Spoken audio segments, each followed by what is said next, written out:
پیارے ناظرین، السلام علیکم ورحمۃ اللہ وبرکاتہ۔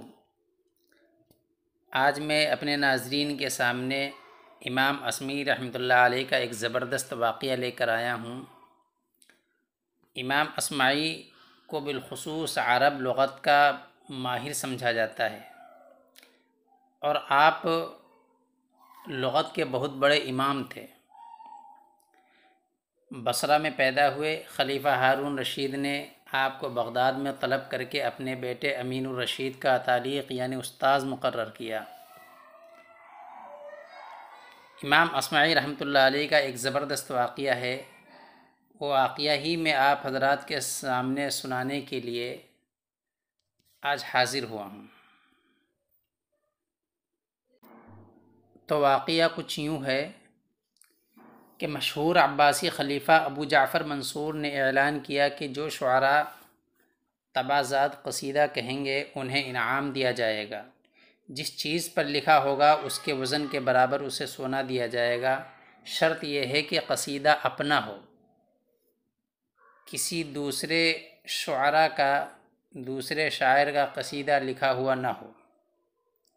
شعراء بڑی بڑی تختیوں پر قصیدہ لکھ کر پیش کرنے لگے۔ شاعر دربار میں حاضر ہو کر قصیدہ سناتا۔ منصور سن کر کہتے، یہ آپ کا کہاں؟ یہ تو ابن وردان کا ہے، مجھے ایک عرصے سے یاد ہے، اور پورا قصیدہ سنا ڈالتے۔ شاعر قسم کھاتا کہ یہ تو میری ہی سخن فکری کا نتیجہ ہے، یہ تو میرا ہی قصیدہ ہے۔ منصور کہتے، قسمیں نہ کھائیں۔ غلام کو آواز دیتے، وہ بھی پورا قصیدہ سنا کر کہتا کہ یہ تو مجھے پہلے سے ہی یاد ہے۔ جب شاعر مزید یقین دہانی کی کوشش کرتا تو منصور باندی کو بلاتا، وہ بھی پورا قصیدہ سنا کر کہتی کہ یہ تو مجھے بھی یاد ہے، اور یوں شاعر نامراد ہو کر دربار سے نکل جاتا۔ جب کئی شاعر اس طرح بے آبرو ہو کر نکلے تو زبان و ادب کے مشہور امام اصمعی کی خدمت میں گئے اور پورا ماجرا سنایا۔ کہنے لگے، ایک آدھ شعر میں توارد ہو سکتا ہے، لیکن وہاں کا تو یہ حال ہے کہ پورا کا پورا قصیدہ 3 بندے کسی اور شاعر کے نام سے اسی وقت سنا ڈالتے ہیں۔ یہ کیسے ممکن ہے؟ اتنا لمبا چوڑا توارد کیسے ہو سکتا ہے؟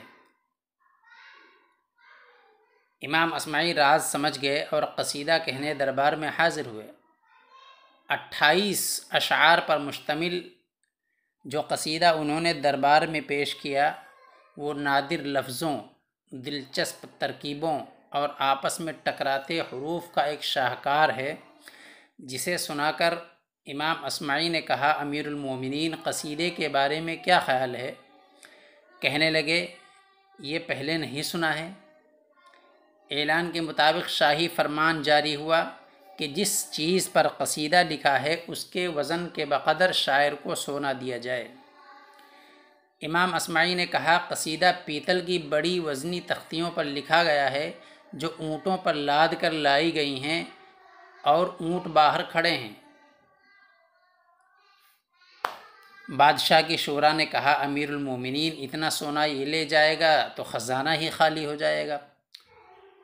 منصور پریشان تو بہت ہوئے، لیکن کیا کرتے، جو وعدہ کیا تھا۔ امام اصمعی نے خلیفہ کی پریشانی دیکھ کر مجوزہ انعام تو نہیں لیا، لیکن یہ شرط لگا دی کہ جن شعراء نے دربار میں قصیدہ لکھ کر پیش کیا ہے انہیں کچھ نہ کچھ انعام دیا جائے۔ چنانچہ ان کی یہ شرط پوری کی گئی۔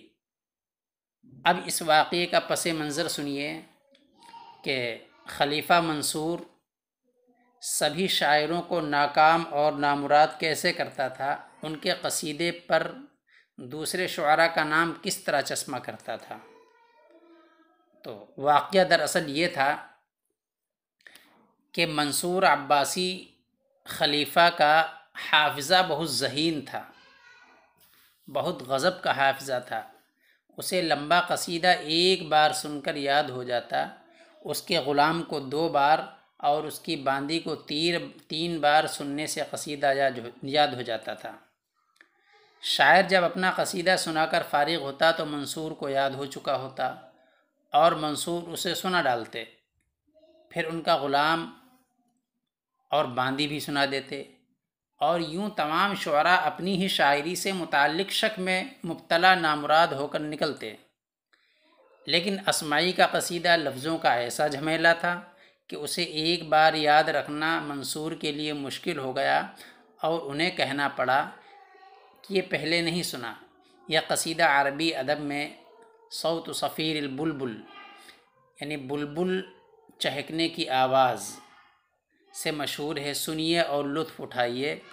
اس قصیدے کا لنک ڈسکرپشن میں ہے، وہاں پر آپ اس قصیدے کے لنک کو ٹچ کیجئے اور اس قصیدے کو سنیے کہ کس طریقے سے ایک زبردست اور شاہکار الفاظ کا مجموعہ ہے یہ قصیدہ۔ والسلام علیکم ورحمۃ اللہ وبرکاتہ۔